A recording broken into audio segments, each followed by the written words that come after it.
Realmente para nós é uma grande alegria nós estarmos reunidos nessa 15ª Semana Espírita do KSSF. Até o título é assim peculiar, é assim especial, né? Porque chega de Covid e sim temos convida para o ano de 2020. Sem sombra de dúvida, um momento de reflexão importante para nós trabalharmos os ensinamentos de Jesus. Na realidade, quando nós verificamos a passagem do Mestre pelo planeta, há mais de 2000 anos, nós encontramos, naqueles instantes iluminados no planeta, e em todas as suas dimensões paralelas, o Mestre simplesmente aceitando o título de Rabi, que significa mestre.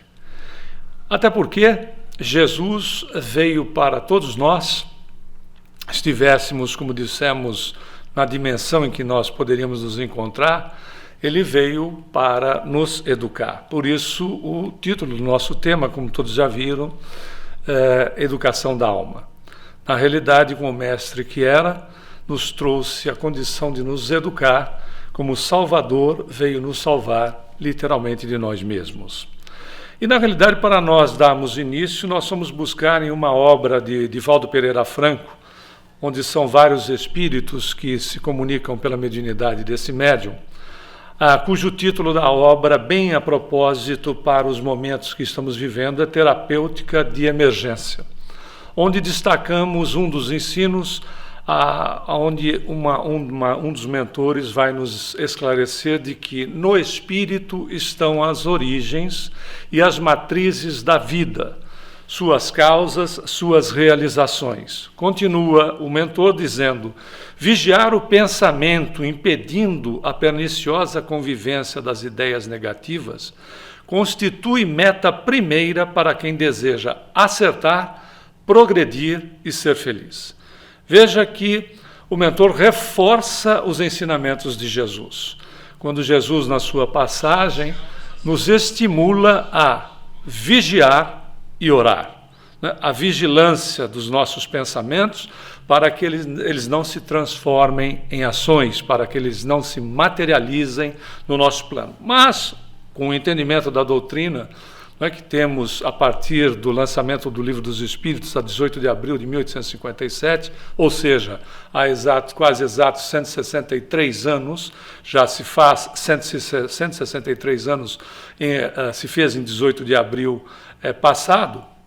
Na realidade, nós temos o ensinamento redivivo do Cristo, até porque a doutrina espírita não é novidadeira, ela é o cristianismo na sua pureza redivivo, aonde as questões do pensamento, quando nós emitimos um pensamento, e, claro, não é um simples pensamento, mas insistimos nas suas emissões com o mesmo caráter, com similaridade naquilo que nos interessa, nós já estamos transformando em ação. Quem nos ensinou? Jesus, quando ele disse: basta que penses no adultério e já terás adulterado. Era uma das condições que ele estava se referindo. Mas isso é uma realidade sobre todos os aspectos. Quando nós emitimos pensamentos e reforçamos eles, na condição, como dissemos, de similaridade, nós já estamos transformando em ações. As ações acontecem na dimensão paralela que nos encontramos. Para a sua materialização naquela que nós estamos no presente momento, né, reencarnados, pode ser uma questão de tempo. Mas o fato dela não se materializar por vezes na dimensão que nós nos encontramos, não impede que ela já tenha vida e materialidade na dimensão paralela. Por isso a necessidade, e é destacado na obra Terapêutica de Emergência de Divaldo, repetindo, é destacado esse aspecto da vigilância, de vigiarmos-nos, de prestarmos atenção em nós mesmos, através de reservarmos, inclusive, alguns minutinhos durante a nossa semana, uns 20 minutos, 2 vezes por semana, para meditarmos, para questionarmos, para perguntarmos, para procurarmos exercitar o autoconhecimento, no sentido de nos fortalecer em relação a nós mesmos. E a ligação da prece, a oração, na ligação criatura-criador, na condição de recebermos do Criador sustentação, equilíbrio, para que nós possamos dar continuidade nesses desafios que são nossos. Muito bem, então nós verificamos que do espírito, ou seja, de nós mesmos, por isso educação da alma, porque a condição do ensinamento do codificador é de que espírito é a alma encarnada ou reencarnada. Então, do espírito, ou seja, de nós mesmos, partem as energias que são diretivas da vida.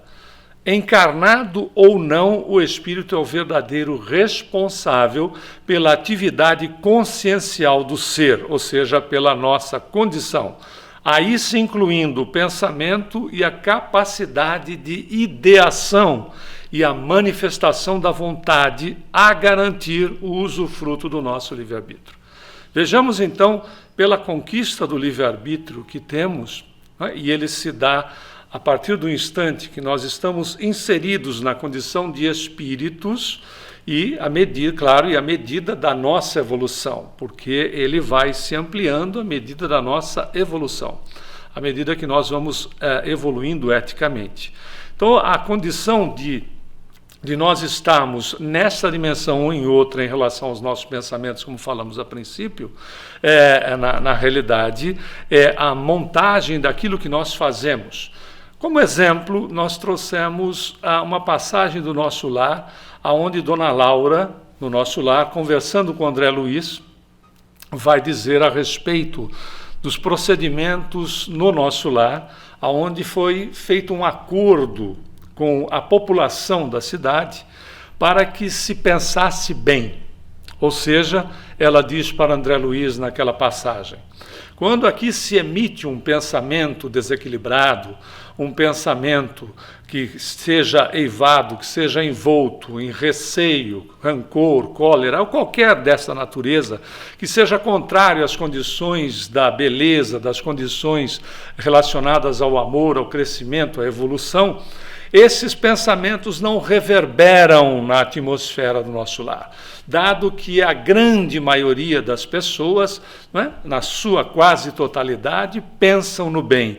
Então ele é neutralizado na própria pessoa, fica com a relação com a própria pessoa e não tem reverberação. Ele diz, mas na Terra não. Na Terra, como reencarnados, quando nós emitimos um pensamento, nós temos reverberação por grande similaridade. Vejamos, então, a questão do nosso pensamento a começar do lar. Seja do lar, seja no local do trabalho, aonde nós nos encontramos, mas no ambiente do lar. Não é? A vigilância necessária para que nós possamos manter uma atmosfera de equilíbrio, uma atmosfera, evidentemente, de coragem, de tranquilidade, principalmente nesses instantes pelos quais nós estamos passando, que são, sem sombra de dúvida, questões relacionadas a uma aprovação coletiva, no sentido de que, claro, cada um de nós vamos trabalhar na condição da prevenção e também, obviamente, na condição da assistência às pessoas que mais necessitem. E essa assistência pode ser dada, ou seja, esses pensamentos positivos que para a imantação da nossa residência, do nosso local de trabalho, seja do local que nós temos frequência habitual, esse trabalho pode se dar, não é? Através de nós emitirmos esses pensamentos, fazemos preces de intercessão em favor das criaturas e materializarmos, inclusive, através de uma chamada, de um texto, as pessoas queridas, não é? Se nós não podemos ter uma relação mais próxima. Veja que isso parte tudo de nós mesmos, das nossas intenções, dos nossos desejos, da nossa vontade em querer fazer. E, naturalmente, né, a zona consciencial de superfície, que é a nossa, dando continuidade, apenas materializa no campo da matéria densa as diretrizes emanadas emanadas do espírito imortal, ou seja, tudo provém do espírito e as condições do nosso corpo biológico é a ferramenta que nós nos utilizamos para nos manifestarmos na condição da dimensão que nós nos encontramos. Vale lembrar que um simples cochilo, uma noite de sono, nós temos o desdobramento de natureza normal, ou seja, ele é completamente natural, e somos seres, então, interexistentes, porque estamos nessa dimensão no estado de vigília e, à medida que nós, num simples cochilo, como dissemos, ou num sono, nos desdobramos para a dimensão paralela, aonde é a nossa realidade espiritual. Mas, enquanto esse aspecto, para se manifestar, nós nos utilizamos do nosso corpo, nós utilizamos de um cérebro, aonde não é nele que se nascem, evidentemente, os nossos pensamentos, e sim no espírito. Ele simplesmente é veículo de comunicação. Por isso constitui-se um tremendo engano atribuir à neurofisiologia encefálica a causa primeira do pensamento humano. Ou seja, quem pensa é o espírito e a sua manifestação na nossa dimensão se dá através da questão do cérebro para que nós possamos coordenar a nossa existência. Continuando, então, é desta maneira que funciona a questão da emissão do pensamento. Ou seja, parte do raciocínio, não há como dizer que os pensamentos, se nós olharmos na figura, não há como dizer que os pensamentos possam estar ligados pura e simplesmente às questões do cérebro. O espírito emite o pensamento, o corpo mental lhe dá a estruturação, vai tangenciar o perispírito e vai acessar, evidentemente, o cérebro como veículo de manifestação na dimensão que nos encontramos. O contrário também ocorre. De todas as informações que nós recebemos, nós vamos assimilando essas observações, por isso a necessidade, a atenção em relação ao estudo, aos cuidados dos programas que nós assistimos, filmes e tantos outros aspectos que vêm para de fora para nós, porque esses registros importantes vão ser fixados literalmente no perispírito para, evidentemente, serem transportados para o espírito, numa condição óbvia de uma velocidade acima da própria velocidade da luz. Mas, na realidade, é a condição daquilo que nós recebemos. Então, não é um caminho de mão única do espírito para o corpo, e sim também do corpo para o espírito. Por isso, a necessidade, de novo, do ensinamento de Jesus, da vigilância, da oração, da vigilância daquilo que nós escolhemos, da vigilância daquilo que nós conversamos, o tipo de linguajar que se utiliza, ou seja, todos esses aspectos são de influência para a nossa melhoria quando estamos prestando atenção, quando estamos nos vigiando. Por isso que a relação da figura já nos mostra, como nós podemos ver, a condição de que é como se a onda eletromagnética passasse pelo nosso cérebro e dando continuidade. Ou seja, as informações passando pelo nosso cérebro e dando continuidade para o registro até o espírito. E aí o pensamento contínuo, que é uma conquista de todos nós, quando adentramos a condição de espírito, saindo da situação, da condição de princípio inteligente ou princípio espiritual, e através do desenvolvimento, claro que do primitivo da palavra, nós fomos, evidentemente, conquistando a condição do pensamento contínuo. Não existem procedimentos automáticos. É todo um procedimento de exercícios, de trabalho regular, etc., de conquistas gradativas, neste particular de expressão. Então, o pensamento contínuo vai nos permitir analisar, meditar, deduzir, julgar, concluir, decidir, optar, imaginar, prever e sintetizar. Ou seja, a condição da liberdade de escolha. O livre-arbítrio vai se subordinar, então, aos esquemas organizados pelo pensamento e pela vontade, o que, obviamente, nos leva a admitir nossa responsabilidade individual no sentido do bem, para aplicarmos na nossa existência, significando dizer o seguinte, que somos exatamente herdeiros das nossas ações, herdeiros de nós mesmos. Essa é a condição que nos encontramos como espíritos, até porque se você tiver um animalzinho de estimação, não é?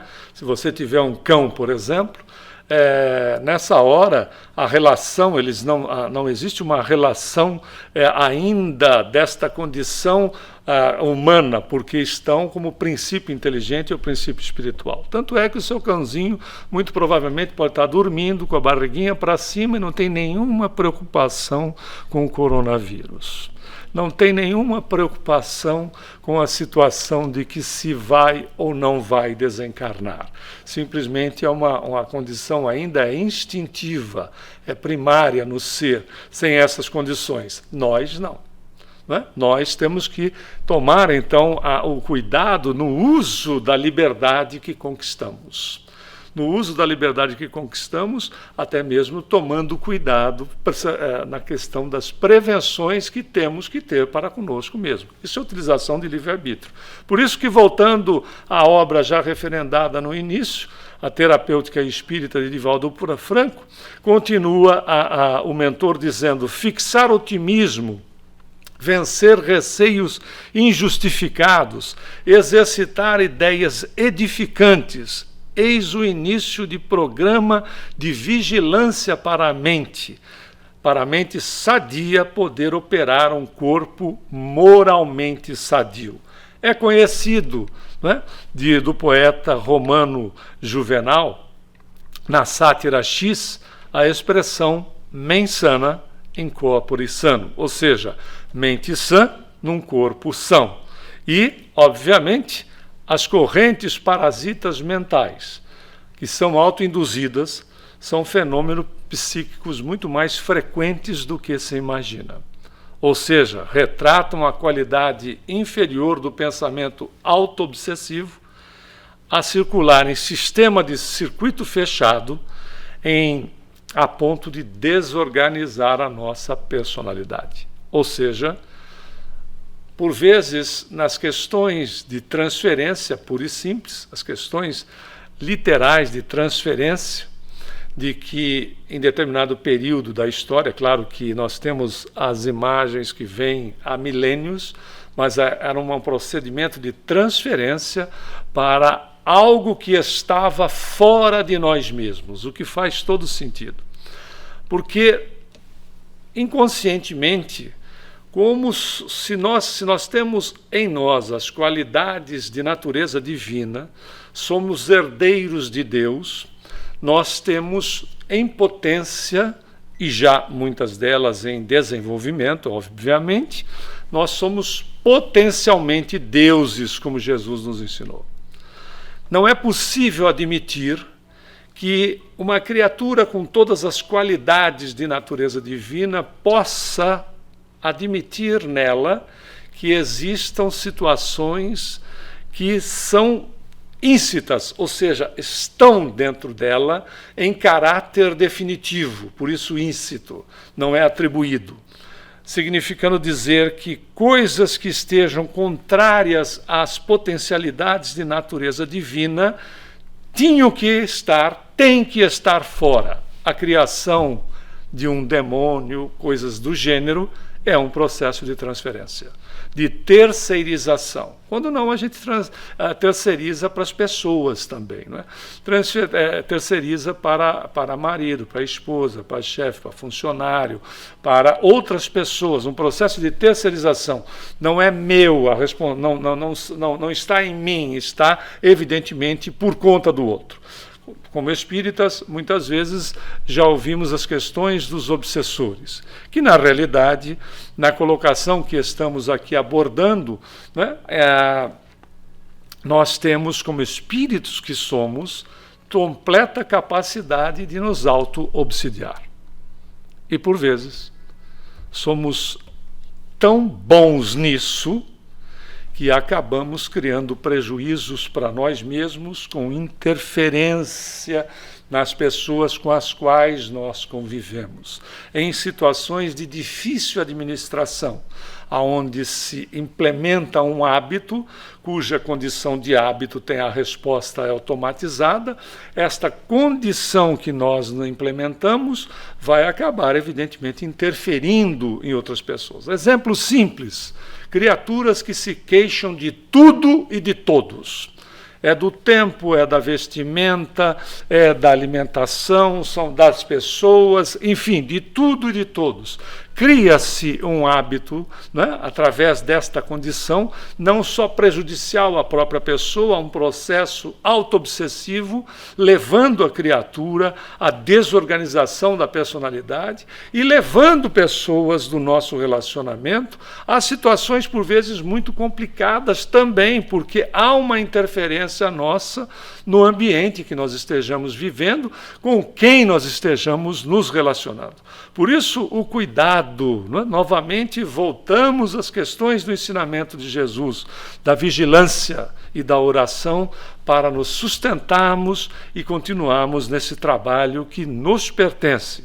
Obviamente, a invigilância vai fazer o quê? Arrasta com facilidade para pensamentos que expressam preocupações, dúvidas, temores, inseguranças e outras reações de igual padrão vibratório desarmônico. Emmanuel, através da psicografia de Francisco Cândido Xavier, no livro Leis de Amor, nos diz que quando emitimos um pensamento, nós estamos colocando um agente energético na corrente da vida que voltará para nós enriquecido do bem ou do mal que nós desejamos. É simplesmente fantástico, porque emitimos, entramos em contato com mentes, estejam elas no plano, na dimensão em que estiverem, encarnadas ou desencarnadas, pouca diferença faz, e que não estarão pensando igual, até porque nós não somos iguais, nós somos semelhantes, mas as características dos pensamentos, as características energéticas, as características de que estão emitindo têm similaridade. E por similaridade, nós abastecemos e somos abastecidos por essas mentes. Gerando o quê? Exatamente aquilo que acabamos de colocar. Mais preocupações, dúvidas, temores, receios os mais diversos, inseguranças em relação ao que pode estar acontecendo, ou em relação ao futuro, preocupações de coisas que poderão nunca ocorrer. São situações que se vive num processo martirizante por vezes. Em decorrência, dependendo da intensidade do tempo de atuação, vai se estruturar os transtornos neuróticos, conhecidos neuróticos de maior magnitude, quase sempre relacionado ao cultivo do medo descontrolado. Em uma das palestras que nós fizemos aqui, trouxemos uma pequena... É uma lenda de natureza árabe que até lembrávamos em relação à questão do que estamos vivenciando.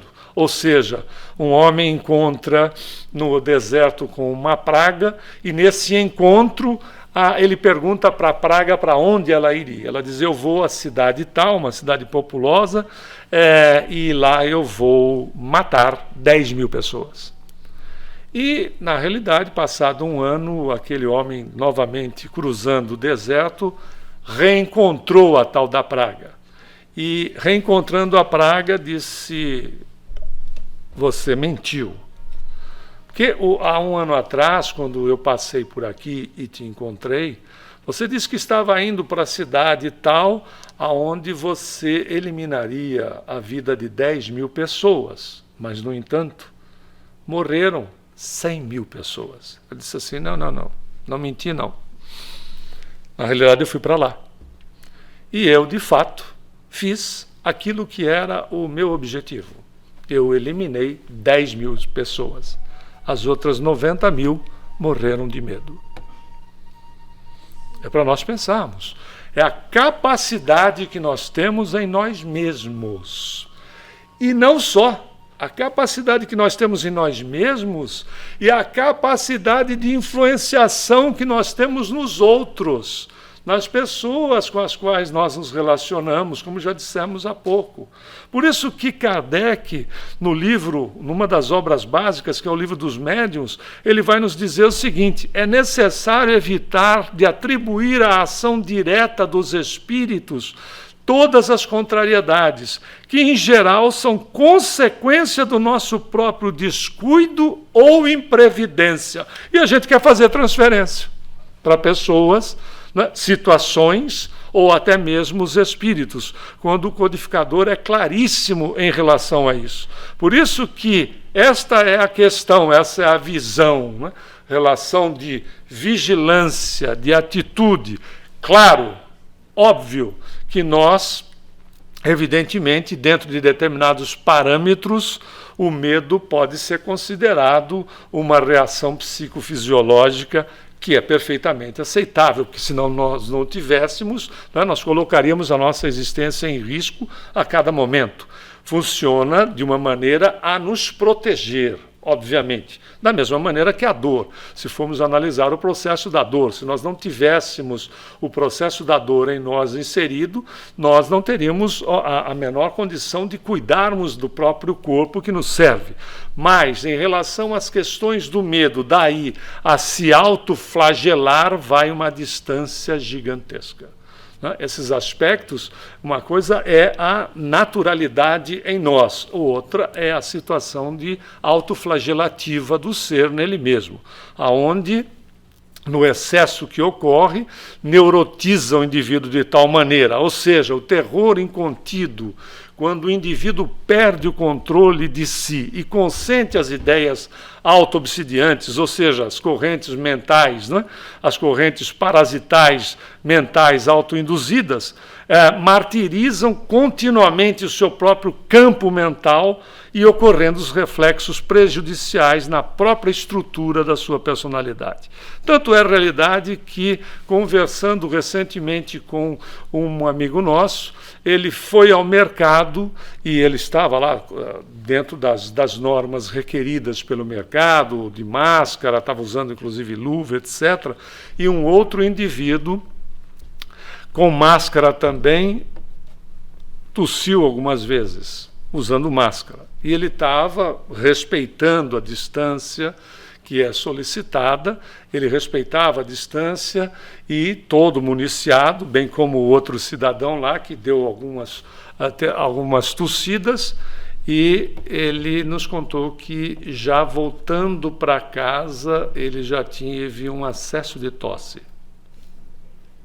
Aí ele começou a tossir, aí chegou em casa, foi tossindo, e aí em casa também, e só depois de um certo tempo é que a situação que ele pura e simplesmente pelo momento, o receio exacerbado, né, com toda a proteção que tinha, a outra pessoa com toda a proteção que também estava se utilizando, mas a questão da assimilação, não na energética do indivíduo, mas a questão do processo dele nele mesmo, ou seja, o que nós podemos fazer com a nossa capacidade mental, como nós podemos interferir na nossa organização fisiológica, até porque as nossas células nos obedecem integralmente, não é? As instruções que nós damos para as nossas células, elas nos obedecem integralmente. Obviamente que esse receio, né, que por vezes toma um corpo exacerbado, não é necessariamente esses aspectos, ele tem que haver uma relação de natureza atávica, ou seja, atávica vem de atavô, ou seja, uma condição onde, desde quando os primitivos estavam ainda em cavernas, lembrando que caverna não tem porta, só tem entrada, né? Pode às vezes ter uma saída do outro lado, mas só tem entrada. E, na realidade, o indivíduo vivendo em cavernas, ele estava completamente exposto a determinados riscos, principalmente riscos de predadores. E claro que esta situação é uma natureza de influência, não para neurotizar o indivíduo, mas há uma influência, sim, sem sombra de dúvida. Tanto é que algumas crianças têm muito medo de escuro. Daí para ser uma condição neurótica vai uma distância gigantesca, não é? Ou seja, do primitivismo que nós encontramos, claro que esse é um primitivo já do ano 2020, não é? Totalmente reestilizado, mas desse primitivismo que ficam esses registros não significam que eles neurotizem a pessoa, que eles levem a criatura à neurose. Os registros de casos de neuróticos, fóbicos, por exemplo, aumentam, sem sombra de dúvida, assustadoramente no período, não nesse período apenas, mas nós já faz algum certo tempo que nós verificamos esses aspectos. Por quê? É temor de competição, de perda de emprego, de sequestro, de doenças graves, evidentemente, e da morte. Entre outras impressões, vão alastrando-se em progressão quase geométrica.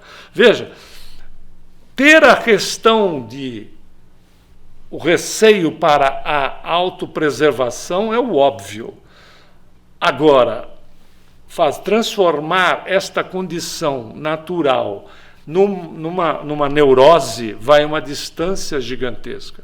E, por vezes, relacionadas a esses aspectos, né? De perda de emprego, de doenças, etc., da morte, que são situações em relação à morte, é um fenômeno biológico. Todos nós vamos desencarnar. Morrer é diferente. Por isso que Jesus vai nos ensinar que nós deveríamos deixar os mortos enterrarem os seus mortos.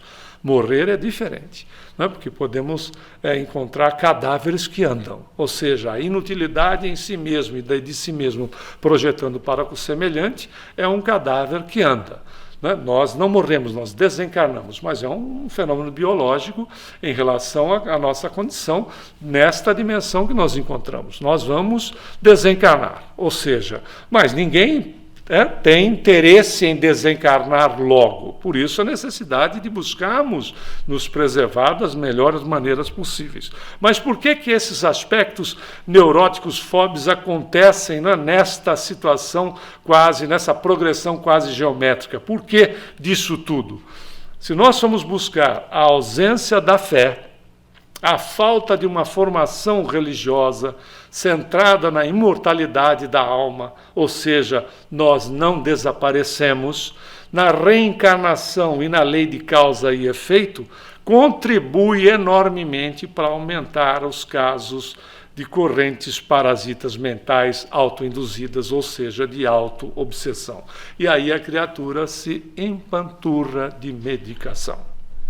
Na realidade, nós não podemos descartar de forma alguma que a ação medicamentosa não venha trazer benefícios para a pessoa.